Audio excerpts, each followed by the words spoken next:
माशाल्लाह आज हमारी 40वीं एग्जीबिशन हो रही है। देखिए, हर चीज़ की मार्केटिंग जो है, आपने कारोबार करना हो तो बहुत ज़रूरी है।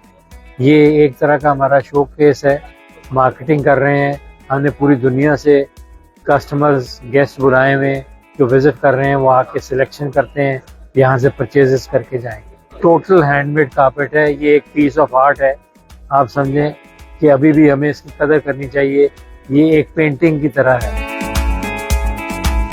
स्टॉल्स बेसिकली यहाँ पे इन पाकिस्तान के अंदर से आए, कुछ पेशावर से, कोयटा से, कराची से, इस्लामाबाद से, जहाँ पे जो भी कारपेट्स का काम करते हैं उन्होंने यहाँ पे स्टॉल लगाया हुआ है।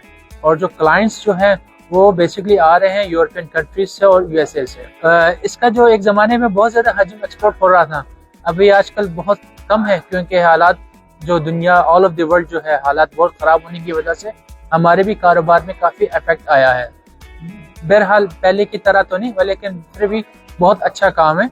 और इसकी जो प्राइजेस जो है, तो एक बहुत इनमें प्राइजेस में इंक्रीज हुआ है, डिक्रीज नहीं हुआ।